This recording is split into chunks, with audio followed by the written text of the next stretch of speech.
This episode may very well have been the best episode ever. This finale was amazing. And I'm not talking about just the best Game of Thrones episode. Yeah, I'm talking about like the best episode I have ever seen in my entire life.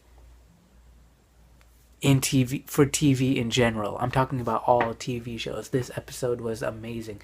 This finale was amazing. It basically took the show, crumpled it up into a ball, and then it was like the rebirth of Game of Thrones. It was like the reincarnation of Game of Thrones. That's what it was. It was like a baptism, a resurrection, a reincarnation. It was a rebirth for the entire show. It took what we knew and it just pummeled it into the ground, and then it rose like a phoenix. That's what happened. That's what this episode was. If you have not seen this episode, turn this video off and go watch it. It was insane. Alright, so this episode review reaction is on Game of Thrones Season 4, Episode 10. I cannot believe we're here already. We're at the season finale, man. Game of Thrones Season 4, Episode 10, entitled The Children. The Children. Man. Okay, so this episode started off with Jon Snow, just as it ended, Episode 9. Jon Snow is walking to Mansrader to go kill him. And he says he meets up with them, and he says that, I'm just here. I was sent here to negotiate. And then Mansrader's like, all right, you want to negotiate? Here are the terms. You let us in through that tunnel so that we can be protected from the wall. That's all we want. We want protection, and I promise you, no one will die. He did that hair flip too. He's like, no one will die. That's what he did. And then Jon Snow is trying to pull out a sword and whatnot, trying to kill, because he doesn't trust Mance Rayder. And then at that moment, this huge army starts coming in from both sides. They are galloping on horses and everything. And Stannis gets off his horse and he walks down. It was so epic, man. Stannis just walked in and was like a boss. And then Stannis and Jon Snow are talking, and they bring up Ned Stark. Every time they bring up Ned Stark, the scene is just amazing. Jon Snow's like, yeah, my dad was Ned Stark, and he died for you. And then Stannis was like, yeah, he was a good man. And then Jon Snow's like, if my father were here, he would say, spare Mance Rayder, take him as prisoner, heed his advice. He was talking, as his father. It was just the amount of respect that they have for Ned Stark is amazing, and then that makes the scene amazing, man. So then we see Cersei and the Grand Maester and this little other Maester, and they're working on the Hound. The Hound was poisoned by Oberyn, right? And so they're trying to revive him. And the Grand Maester's like, but we can't revive him because the poison was too severe. The poison was too severe. It was too crazy. The poison was too crazy, like Liza. The poison was crazy like Liza, and therefore they cannot extract it. But then this other Maester was like, I can do it. He thinks that he can save the mountain. And he's using unconventional means, because he was a Maester, but then he's not a Maester because he got kicked out or something. And he's like Dr. House of Game of Thrones. I like him. So Cersei kicks out the Grand Maester and has this Maester do his thing. And then Cersei asked him, as she was about to walk out, will it weaken him? And then he looks up and he's like, oh no. And the way he said, oh no, it sounds like it's gonna make him stronger. And then they showed him extracting the blood and the tubes and whatnot. It looked like he was gonna turn him into Bane or something. It was crazy. The vibe that I was getting off that. It looks like they're gonna turn him into a monster. He's gonna be insanely strong or something. He's gonna go Bane mode or something. I don't even know, but I don't know. It looks like he's gonna inject venom into him or something. That's it. He was poisoned by the Viper. Vipers have venom, right? They're going to turn the mountain into Bane. I just solved it. It's done. Good night. So then we see Cersei talking to Tywin, and she is flat out refusing to marry Loras. Flat out refusing. You know, before she was like all for it. You know, she was all for it because she wanted the betterment of the Lannister name. But now she's completely against it because she only has her son left in this world. She knows that if she gets married off to Loras, Marjorie and Tywin are going to be fighting over. Basically, they're going to rip Tommen to shreds because, you know, one's going to be pulling one way, the other's going to be pulling the other way, and they're going to be trying to manipulate him, use him for their own gain or whatever. So, you know, Cersei, I'm actually like this. What Cersei's doing, she's being a mother. She's being a very. I mean, she's always been a protective mother, but like, she's standing up to her father now.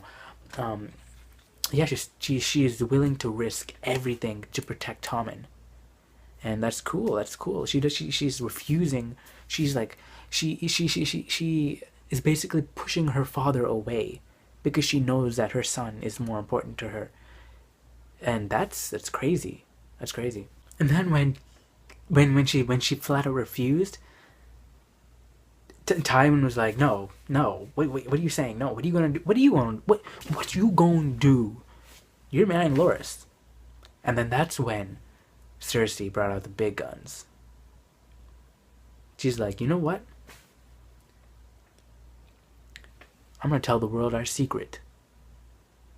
And then Tywin's like, what secret? Oh, you don't know? Well, all those rumors, all those things that they're saying about Jaime and me, yeah, they're all true. And Tywin's like, no.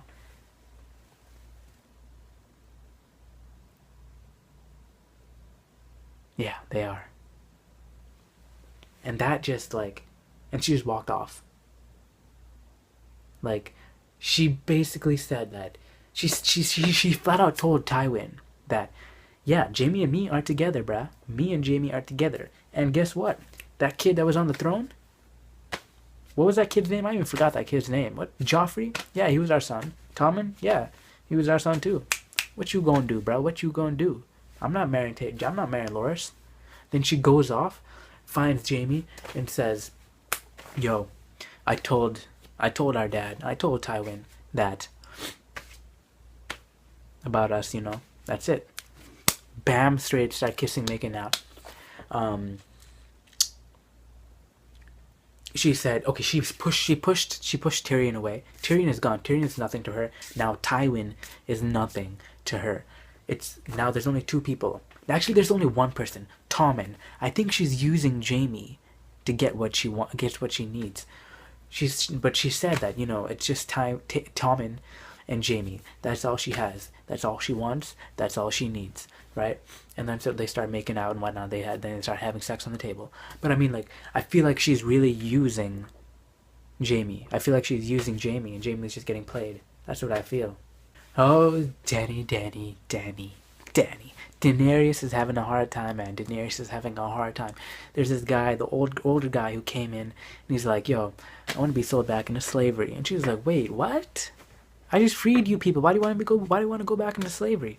And then he's like, apparently there are a whole bunch of people, a bunch of other people, elderly people, who don't have any purpose in life anymore. They're not like the young people who can just adapt and change to this new way of living. They can't. They're about to die in 2 seconds, so I mean, they can't change. They can't provide for their families. So this guy is asking, you know, when I was a slave to my master, I had respect. I could provide for my family. I had respect from the household, but now I can't do anything. So I would like to be put back into service for my master. And then Daenerys is like, well, she was mind blown at this point, but she was like, you know what? I gave you freedom, and with freedom comes the power of choice. You may choose what you want. Here is a 1-year contract. You may go back to your master. And then so she learned something. She really, it was an eye opener for her. And then this other guy came in. and he was crying like a freak. He was like, he looked like he just came out of an asylum. He was carrying something and he was crying and walking up the stairs and whatnot. He was weeping all over the place, and he puts the object down, unwraps it, and it's his daughter, his 3-year-old daughter, burnt, charred to the bone. One of Daenerys' dragons set her on fire, killed her, burned her to death. So, I mean, we already knew Daenerys, you knew this. One of your dragons freaking destroyed a guy's herd, all he had, and now one of your dragons killed a child? Come on now. I mean, like, you should know better now. So you know what? She decided to go down into the catacombs and chain up her dragons. And when she was leaving, they were crying like crazy. She was crying like crazy. It was insane. It was very heartbreaking. Heart aching, breaking, melting, achy, breaky heart. But then there's another dragon. I forgot his name. But he's still out there. So who knows what's going to happen now? Man, I feel like she's going to lose control. I mean, she already has lost control. She's losing control. And now I feel like because of this, those dragons are going to turn against her. I mean, I don't know. It's crazy. Like I said, the show just turned everything upside down. This episode turned everything upside down. It's insane. Alright, so now back to the wall. They're doing their funeral ceremonies. They're burning all the dead wildlings, all the dead people of the Night's Watch. And Jon gives Ygritte a special funeral. He takes her out north of the wall because, that's where her heart was, in the north of the wall. And he burns her there, and he's crying like crazy. Like, the feels, man, the feels. Man, and they did a close-up of Ygritte. Oh, man. Oh, sad. Alright, so Bran and his fellow peeps finally made it to Mother Willow. They made it to that glowing tree. And here's where the episode got... Remember I said this episode was quite fantastical? Here's where... okay, this is a fantasy show, right? But then, at this part of this episode, the fantasy dial just went boom all the way, complete right, all the way. They went hard. George R. R. Martin went hardcore fantasy at this point. You had skeletons come up from the ground, and they started fighting them. And it was crazy. Like, they got what's the dude's name? One sec. Jojen. They got him down. His sister was trying to fight him off. What's his face? Hodor was getting owned too. Then Bran went into Hodor's body, started ripping people off, sticking them in the eyeballs, going down, and just completely destroying them. Jojen's sister went complete predator style, ripped their spines out and everything. And then, but Jojen died. He got stabbed. He in slow stabs. He was lying there and just went, like, that's crazy. And he was just lying there, man. Man, that must have hurt. But Jojen died, man. And then this little girl, the children of the forest, this little child, started going Mario on the skeletons and threw fireballs at them, and they were blowing up and everything. And then so they started running into the cave. They started running into the cave. And as soon as they got into the cave, as the skeletons tried to get in, they just blew up. They just broke into pieces. It was crazy. I mean, like, you see what I mean? It's fantastical. You have a little kid with fireballs throwing a little child that apparently was there before the first event. So this kid is freaking old. It's a little kid, a child of the forest that's freaking old, throwing fireballs at skeletons and living in a magic cave. You see what I mean? That is fantastical right there. So they in the cave, and Bran finally meets the three-eyed raven. Sorry, three-eyed raven, and it's an old man tied up to a tree, just like Bootstrap Bill was, attached to the dead man's chest. I mean, you know what, the pirate ship. I forgot his name. Whatever, but yeah, he was like all up in the tree and everything. So so the three-eyed raven, apparently he's been multiple things. But this guy promises to give something back to Bran, and Bran's like getting excited. Oh, I'll get to walk again. And he's like, no, you'll never walk again, but you will fly. And I'm like, what? Okay, I don't think it literally means Bran is gonna be able to fly, but who knows with Game of Thrones? But I think he's being figurative. Basically, he's gonna teach Bran to hone his skills, and he can enter a bird and fly around. But I mean, like, he's gonna be able to do so much more that walking is not even gonna be. What walking? Who needs to walk? It's going to be look like a little petty thing compared to what Bran could do. Bran is going to be a character to look out for. We already knew that, but now it's going to be crazy. Things are going to get fantastical, as you can see. So Brienne and Podrick finally found Arya. I mean, this should be a happy moment, right? I mean, like, they finally found Arya and everything.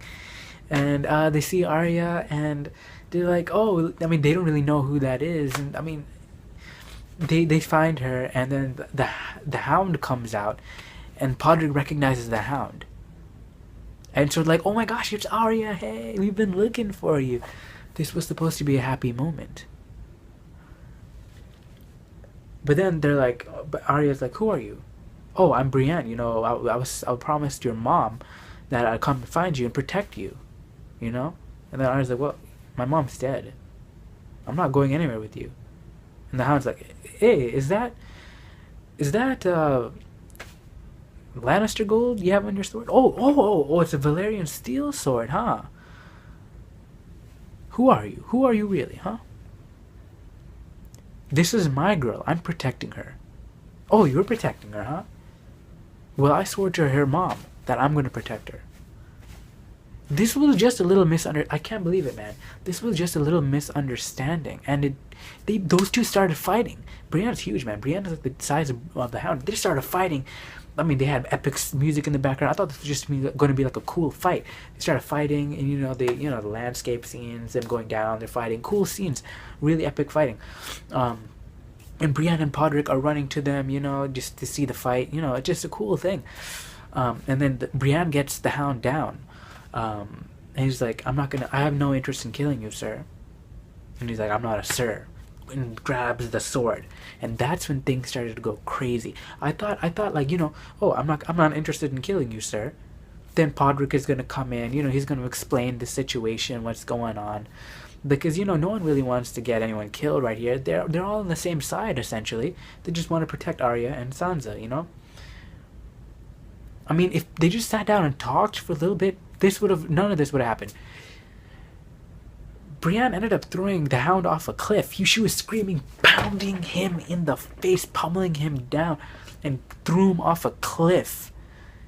It was crazy. I was like on the edge of my seat. My heart was pounding. You have no idea. It was crazy. Man, this all could have been avoided. This was just like a little petty thing. You could say, this is the perfect time to say, that escalated quickly. That escalated rapidly. That escalated really quickly, man. That was crazy. So the Hound is laying there at the bottom of the cliff. His freaking femur is snapped in half and is sticking out of his leg. Man. Arya came up to him, and she's sitting there looking at him. And they're talking, she's, and the Hound is saying, it's good. Go with her. She'll protect you. She'll train you. She'll take care of you. You should go. And Arya's like, no, I'm not going. I mean, they formed a bond, The Hound and Arya formed a bond, and now he's gone. And he's about to die. And he's like, yo, I'm gonna die. Unless there's like a maester behind the cliff, I'm gonna die. So, do you still remember where the heart is? She's like, yeah, I do. And so he asks her to kill her, and she just sits there. She just sits there. And so he's like, you know, I killed that butcher's boy. And he just starts describing how he killed the butcher's boy, getting her mad because he wants her to kill him. Then he starts talking about Sansa, how he should have raped Sansa, all this stuff just to enrage Arya so that she would kill him because she was just sitting there. I mean, she's like, yo, he's like, yo, you can kill me right now. You can cross me off your list. You know? And this is what I was expecting to happen. I was expecting Arya to be like, you know what? You're not on my list anymore. Because they shared so many memories. He really took care of her, taught her how to fight and stuff. So I was expecting Arya to be like, you know, you're not on my list anymore. But as I will put you to rest as a friend. That's what I thought would happen. You know what Arya did? Arya went up to him.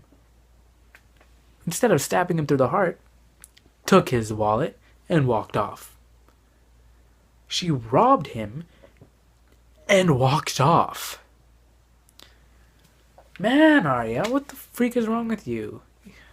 Don't you have some decency? Like, you're my second favorite character on the show, girl. Or third, I don't know, second or third, somewhere. But you're one of my favorite characters on the show. Like, weren't you the one talking about decency? You can't leave the man there. I'm done. Arya, I got you. That was one of your lessons from the Hound, right? The Hound told you, you know, this is how you survive. You have to survive like this. Basically, remember the Hound killed that poor man and stole his money and left? That's how you survive. That's what she did. But she could have at least killed him. Killed him first. The man is already down. Just kill him. Put him to sleep. Kill him. And go off. But no. She wanted him to suffer. Why? He took care of you. I don't understand. So while Brienne and Podrick are like screaming for Arya, she walks off and goes to the local harbor. And she tries to hitch a ride north to the Wall to be with Jon Snow because she has nowhere else to go now. But the guy's like, you know what? I mean, the guy's like, I'm not going to the Wall, to the North Wall. Why do you want to go there? There's nothing there. And she's like, I want to go. Come on. I need to go. You don't even have to give me a cabin. I mean, I'll work. Come on, please. I need to go. And she's like, no. The guy's like, no, I'm sorry. I'm going home to Braavos. Bing. This is going to be crazy, man. This is going to be crazy. So Arya pulls out that coin that she had. She pulls out that coin. Valar Morghulis. And then the guy's like,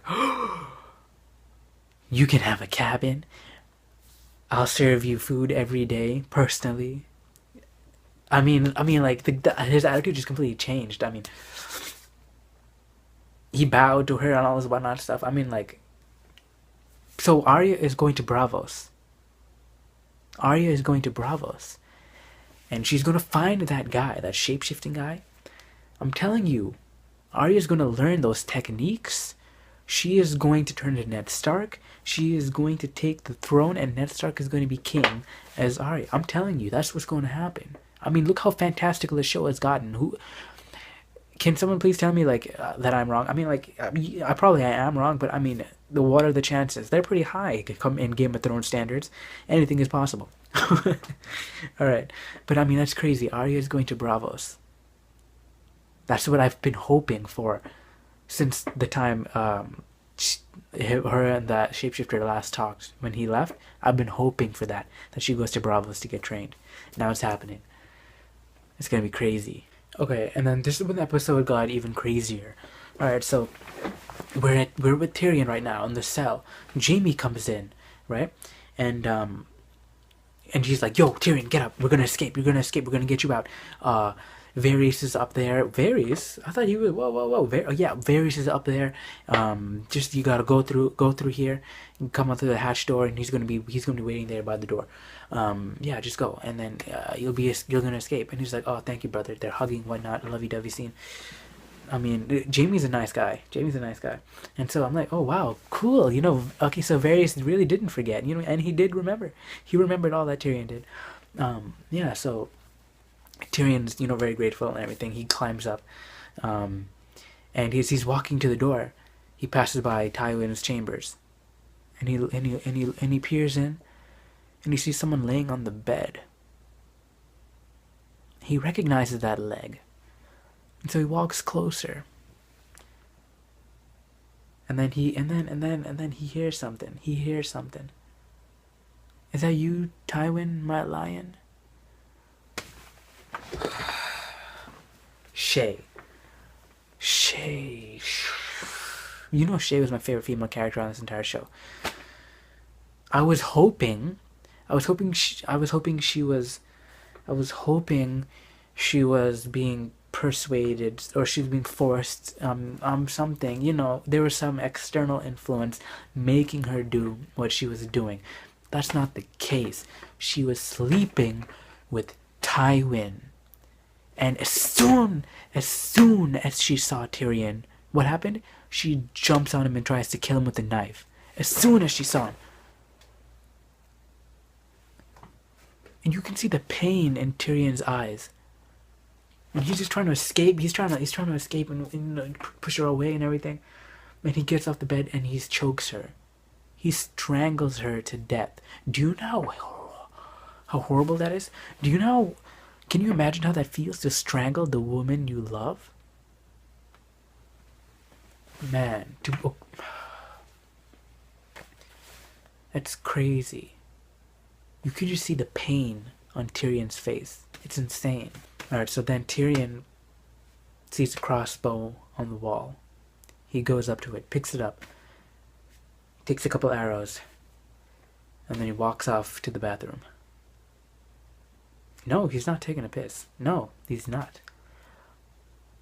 He's about to do something even more crazy. Yes, even more crazy than taking a piss at this point in the episode. Tywin is sitting there on the bathroom floor. I mean, on the toilet. And Tyrion standing there with his crossbow. And he's like, I loved her. And he's like, who? Shay. Oh, that whore. Don't you dare call her a whore. I'm gonna shoot you. And he holds up the crossbow. Man. Well, Tywin goes ahead and calls her a whore again, and he shot her. He shot him. He shot him. He shot his own father. Tywin wanted him dead. Tywin always wanted Tyrion dead. And then now he had the nerve to play the card like, no, you are my son. I was never going to kill you. And then Tyrion's like, you condemned me. I was your son, but you still condemned me. And after Tyrion shot Tywin, Tyrion was like, you shot me. You're not my son. And then Tyrion is like, I am your son. I have always been your son. And then he went and shot him again right in the heart. He killed his own father. You know what? I feel so bad for Tyrion, man. Tyrion has been through so much. You know what? I think Cersei planned this entire thing. She completely disregarded Tywin. She already disregarded Tyrion. She doesn't care about Tyrion, right?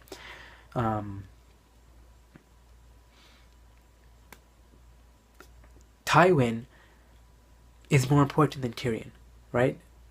Tywin wants to marry Cersei to Loras, right? So she needed Tywin out of the picture. She knew that seeing Shay in Tywin's bed would drive him over the edge. So, remember how I said that, she's using Jaime? I feel like she's using Jaime. She used Jaime to get Tyrion out of jail. Okay? Tyrion is out of jail. She passes by Tywin's room with Shay in it. You know, what are the chances of that? Drives him over the edge, and he proceeds to kill Tywin. Did I say Tyrion before? Tyrion escaped from jail and kills Tywin. Just when Cersei needed Tywin to be gone, she's gone. And now Tyrion is gone too, because he escaped, he left. And he can't come back.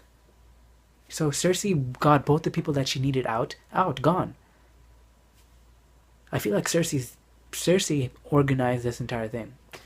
And as soon as, and then so you know, at this point I'm thinking, like, you know, she's just using Tyrion. Like, I mean, Varys is not going to be at the door. This whole escape was just a scheme to kill Tywin. But no, Varys was actually there, and Tyrion actually escaped. And when the horns went off, when the guards found that Tywin had died, Varys decides to, you know, I'm not going back to King's Landing. I can't go back now. And so he decides to go off with Tyrion. As you can see, this episode was insane. You know, I'm not okay. I apologize for not having much of a reaction. It's late at night and people are sleeping, but at the same time, I cannot really react, like be all hyped and, you know, oh my gosh, it's crazy, because it's not like that kind of episode. It was like, it just hit you right here in the heart. It hit you in the heart, and it was just, I don't know. It's just something that you need to sit back and think about. It's not like, it was crazy. This episode just really turned the show upside down, made you rethink everything. Like I said, it took the show to the ground. It brought the show to the ground, and then it rose it back up again. It's a complete rebirth of the entire show. Like, everyone is on a different path now. Well, I mean, like, Arya is going to Braavos. Varys and Tyrion, who knows what is going to happen to them. So many people died. They sort of insinuated that Jon Snow could be king of Westeros, of the Seven Kingdoms. Like, one of the wildlings was like, you know, you have too much wildling in you now. You won't bow to no one. You won't bow to anyone. Like, so Jon Snow's going to be king? He's not going to bow to anyone? I mean, like, I don't know. But, I mean, it's crazy. Stannis has an army. Like, everyone is on a different path now. And the previous episodes, Sansa is doing her thing now. Like, the show is taking a completely different direction now.